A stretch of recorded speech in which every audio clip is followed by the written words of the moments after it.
Hey guys, Damian Erskine here. This week, instead of just writing an article, I thought video and a little bit of notation would be the best way to get this across. Somebody emailed in with a question about my right hand technique. I tend to use three fingers. My first book was all about that technique, right hand drive. And while there's a ton of musical examples in there, they're all just grooves of mine or little licks of mine, um, things that I came up with for the book. Somebody asked if I had any other examples using tunes that they knew of how, give me a song I know and how show me how to apply the three finger technique, basically. So I put together a little PDF, which you should be able to download, little link down below, of two tunes that many of you likely know. The first is River People, which is a weather report song. Second is Oakland Stroke from Tower of Power. A basic kind of one version of that bass line. I'm not sure what the actual line really is. I think it probably changes a lot. But I just came up with one kind of pattern that kind of worked with that I could use as an example. Early on, when I was exploring the three finger technique, I was thinking a lot about efficiency, among other things. Efficiency and also ways to mute and still have technical ability. So I started playing around with the song River People because it's just a simple octave pattern.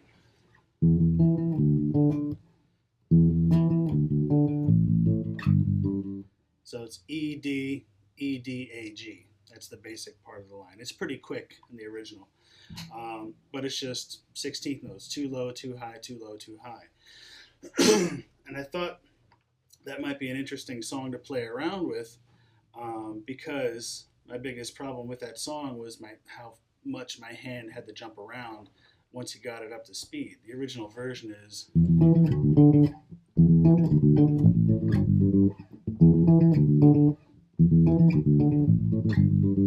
might even have been just a little bit faster, but you get the basic idea. And I really feel like I'm bouncing around a lot with my right hand and trying to keep up with the song, with the bass line. So I came up with a little experiment, and I'll show you what I'm doing here. I have the fingerings written out on the example. T is thumb, 1 is index, and 2 is the middle finger. So I played around with this concept of using primarily my thumb on the low notes, middle finger on the high notes, and using my index to bounce between them. So I came up with this way of going thumb, index, middle index.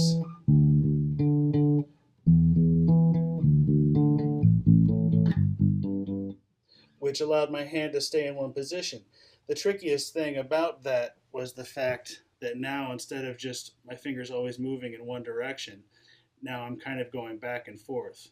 Thumb, index, middle, index, thumb, index, but it's kind of a circular motion. So it occurred to me that it's probably a good finger exercise as well. Just a little right finger independence exercise. So here, I thought I would try and get a close-up of my right hand and show you what I'm doing. Now the beauty of this technique is that I like to use my pinky as an anchor. If I use my pinky as an anchor, I can play normal finger style, get a normal tone.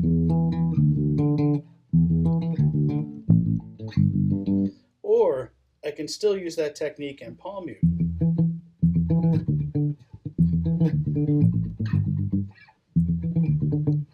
So I really fell in love with the idea of getting fluid with my right hand fingerings, which would allow me to play all kinds of different things with either a muted sound or an open, normal finger style sound. So here is River People, kind of slow. 2, 3, 4. Actually, let me go slower than that. 3, 4.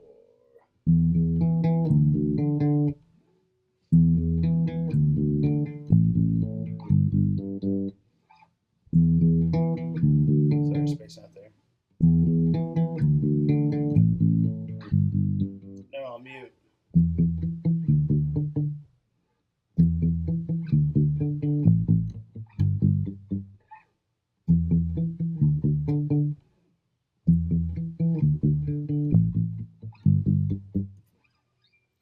So now you can take that, and as I've stated many times, um, you should always try and go as slow as is necessary in order to play well. So I'm a big fan of, if I'm having trouble with something, I try and break it down into its simplest part. So if I wouldn't maybe don't jump straight into the line, just stick with one octave.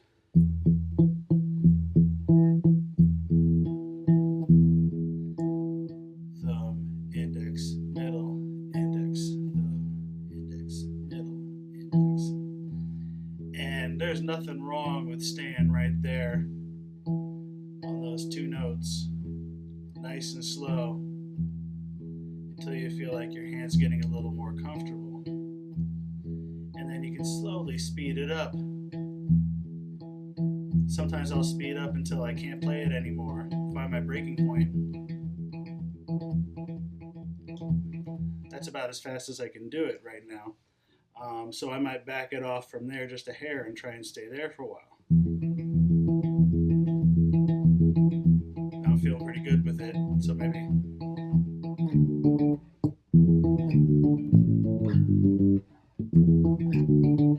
And you don't have to play this pattern. You can play a major scale.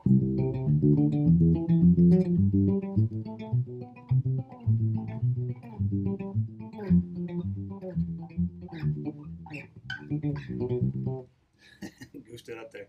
But you get the idea. You can move it around. That's just allowing you to stay on those two strings, and then you can practice river people bass line or any other scalar pattern. Doesn't have to be octaves. You can play scales and thirds, whatever you want. So that is river people. Now, a little bit trickier. Somebody had called the Oakland Stroke, and I don't actually know note for note what the real bass line was. I just started playing this and it worked. But then I again discovered that I was having trouble playing it cleanly with just the two fingers. It's pretty quick on the album.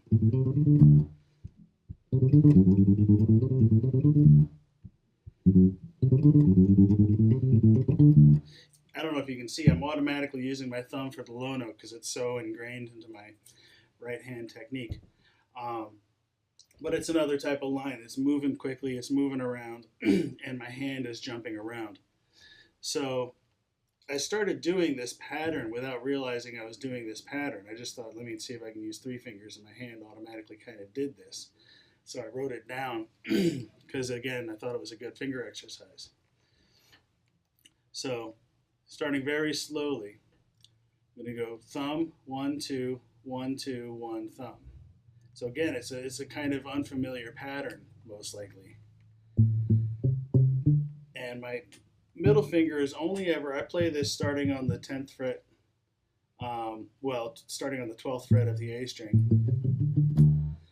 Playing kind of a D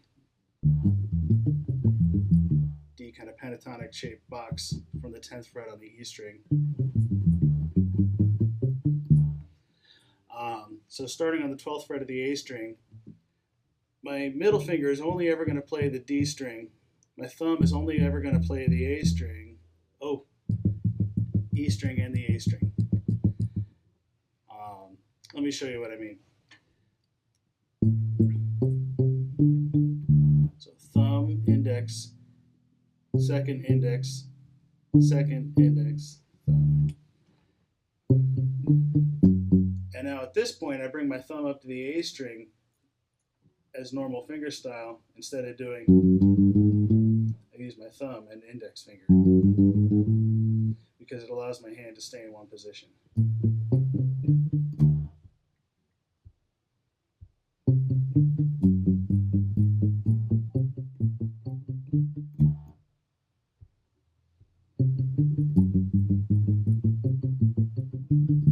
Now here's what my hand is doing.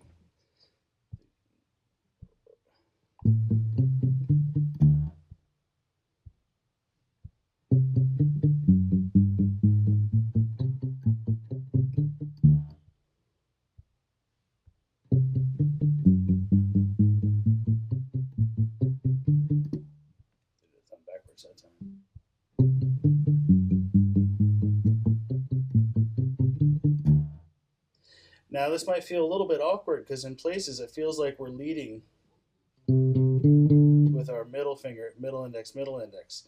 And again, that's kind of why I like it. It forces me to be able to play in multiple different combinations of fingers without locking into any one specific order that I have to go in. So again, break this down in simple chunks. Work on the first part, work on the second part, and then see if you can string them together. Thumb, index, middle index, thumb. First, second, first, second, first, second, first, second, thumb, index, thumb, index, thumb, index, thumb, index, second, first.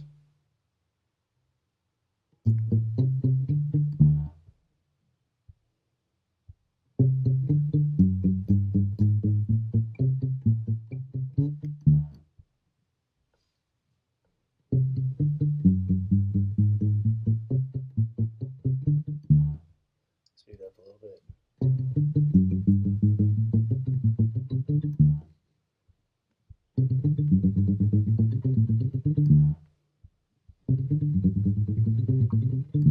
And again, Rocco mutes it.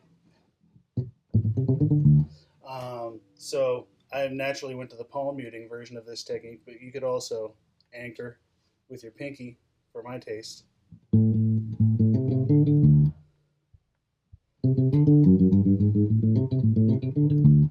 And, you know, although this line is meant to be muted, you could certainly practice it either way. So again, the basic premise is that of using my thumb for low notes, middle finger for high notes, and my index finger to kind of hit the in-between notes and bounce around between them as necessary.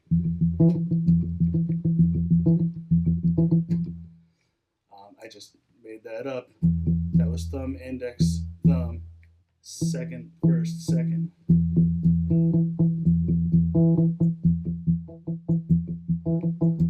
So you can invent your own patterns, invent your own ways to play, but I wanted to give you a few examples of a potential real-world context.